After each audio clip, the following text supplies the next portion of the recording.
லக்ஷ்மி ஸ்ரீ சமையலறையில் இன்றைக்கி வந்து டிஃப்ரெண்ட் டேஸ்ட்டில் ஹெல்த்தியாகவும் எப்படி பாயசம் செய்யலாம், என்னென்ன தேவை பொருள்னு பார்க்கலாங்க.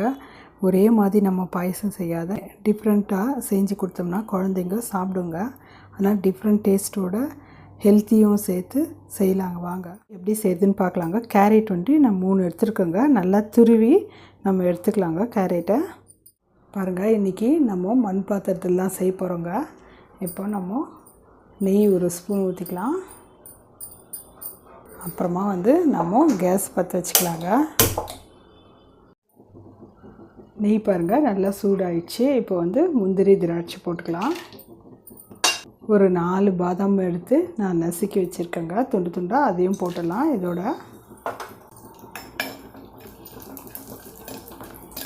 நல்லா செவுக்க வறுத்துக்கலாங்க. முந்திரி திராட்சை இவ்வளோ செவந்தால் போதுங்க, நம்ம எடுத்துடலாம். பாருங்கள், எடுத்துடலாம். நம்ம பாருங்கள், நெய் இருக்குது. இந்த நெய்யிலே வந்து நம்ம துருவி வச்சு கேரட்டை போட்டுடலாங்க.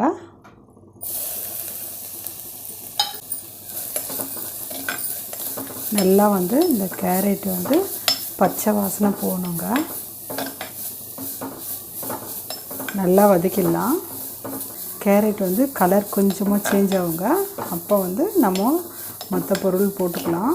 நெய்யிலே வந்து நல்லா வதங்கிடுச்சுங்க.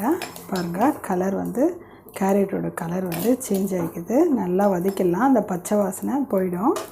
இப்போ வந்து நம்ம வந்து ஜவ்வரிசிங்க, சிறுஞ்சவ்வரிசி எடுத்துருக்கோங்க. பாருங்கள், சிறுஞ்சவ்வரிசி அது வந்து டேஸ்ட்டு ரொம்ப நல்லாயிருக்கும், சீக்கிரமும் வந்துடுங்க. பாருங்கள், நான் சிறுஞ்சவ்வரிசி போடுறேன். சிறுஞ்சவ்வரிசி போட்டு ரொம்ப வதக்கணும்லாம் இல்லைங்க, சும்மா அப்படி கலக்கி விட்டுட்டு நம்ம தண்ணி ஊற்றிக்கலாங்க. இப்போ தண்ணி ஊற்றிக்கலாம். நம்ம கொஞ்சமாக தண்ணி ஊற்றிக்கினா போதுங்க.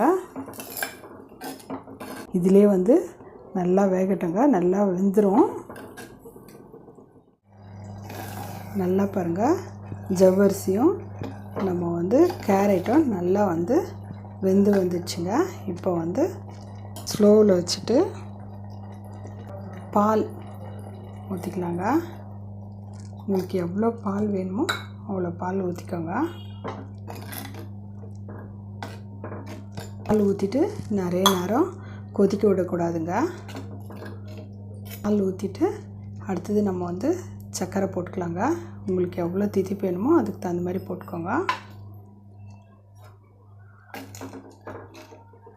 இன்றைக்கி சங்கட சதுர்த்திங்க, அதனால் வந்து நான் ஹெல்த்தியாக கேரட் வச்சு பாயசம் செஞ்சுருக்கேங்க. பாருங்க, நல்லா கொதிக்குது.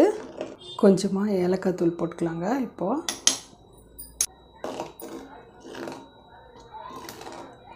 அவ்வளோதாங்க. இப்போ நம்ம கேஸ் ஆஃப் பண்ணிடலாம். கேஸ் ஆஃப் பண்ணிட்டுங்க. இப்போ நம்ம வறுத்து வச்ச முந்திரிலாம் போட்டுடலாங்க. முந்திரி நம்ம என்ன வேணுமோ அதுக்கு தகுந்த மாதிரி போட்டுக்கோங்க. நம்ம கேஸ் ஆஃப் பண்ணிட்டு கூட பாருங்கள், மண் பாத்திரம் வந்து நல்லா சூடாக இருக்குது, நல்லா கொதிக்குது பாருங்கள். டேஸ்ட் வந்து ரொம்ப நல்லா இருக்குங்க. நீங்கள் ஒரு டைம் இந்த மாதிரி செஞ்சு பாருங்கள். பாருங்கள், பாயசம் ரெடி ஆயிடுச்சுங்க. இன்றைக்கி சங்கட சதுர்த்திங்க, அதனால் டிஃப்ரெண்ட்டாக பாயசம் செய்யலான்ட்டு நான் ஹெல்த்தியாக செஞ்சுருக்கேங்க. நம்ம செய்கிற பாயசம் வந்து ஹெல்த்தியாக கொடுக்கலான்ட்டு கேரட்டோடு சேர்த்து நான் செஞ்சுருக்கேங்க. அதுவும் மண் பாட்டில் செஞ்சுக்கிறேங்க. டேஸ்ட் வந்து ரொம்ப நல்லாயிருக்குங்க.